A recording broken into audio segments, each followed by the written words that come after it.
کہ پوری دنیا میں یہ حقیقت مسلم ہے کہ جتنی بھی کتابوں کے بارے میں یہ خیال ہے کہ وہ آسمانی ہیں، الہامی ہیں، یا جتنی کتابوں نے خود دعویٰ کیا ہے کہ وہ اس کائنات کے خالق کے کلام پر مشتمل ہیں، ان میں سے صرف ایک کتاب ہے قرآن مجید، جس کی انٹیگریٹی، اوتھینٹسٹی، اس پر قطعاً کوئی حرف آج تک نہیں رکھا جا سکا۔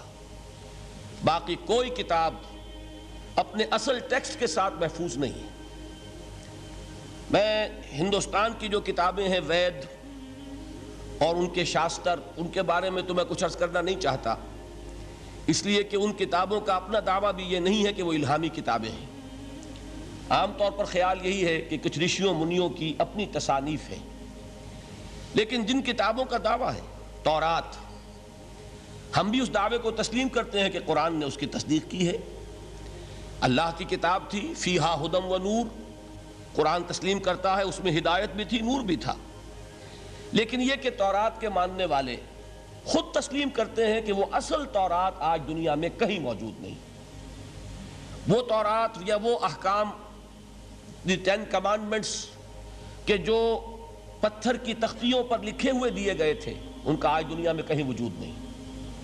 پھر یہ کہ مزید حضرت موسیٰ علیہ السلام سے جو 5 کتابیں منسوب ہیں، سفر پیدائش اور سفر خروج وغیرہ، ان کتابوں کے بارے میں بھی یہ سب تسلیم کرتے ہیں کہ 7ویں صدی قبل مسیح میں جو ایک بہت بڑا حملہ ہوا تھا، یروشلم برباد ہوا، پہلے اسیریوں نے حملہ کیا، پھر بیبیلونیا کا بادشاہ نیبوکڈ نظر، اس نے شدید حملہ کیا، یروشلم کو تباہ کیا، اینٹ کی اینٹ بجا دی۔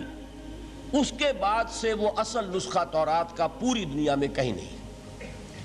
150 برس تقریباً یہودی ایک طرح کی جلاوطنی کے عالم میں رہے، اسیری کے حالت میں رہے بیبیلونیا میں۔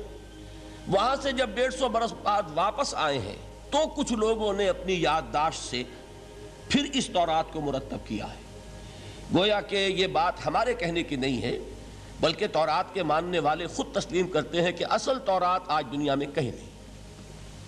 اسی طرح کا معاملہ انجیل کا ہے۔ قرآن مجید تسلیم کرتا ہے وہ اللہ کی کتاب تھی، فیہ ہدی و نور، اس میں بھی ہدایت بھی تھی، نور بھی تھا، لیکن وہ اصل انجیل کہاں ہے؟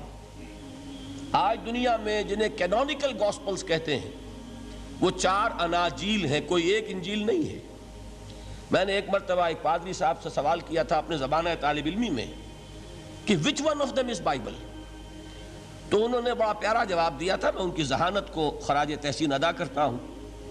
پہلے تو انہوں نے کہا none of them is Bible، لیکن اس کے بعد اپنی بات قائم رکھنے کے لیے بڑی ذہانت کے ساتھ ایک بات کہی، بائبل از ان them، ان میں سے کوئی، ہم یہ نہیں کہہ سکتے کہ یہ بائبل ہے، لیکن بائبل ان میں ہے۔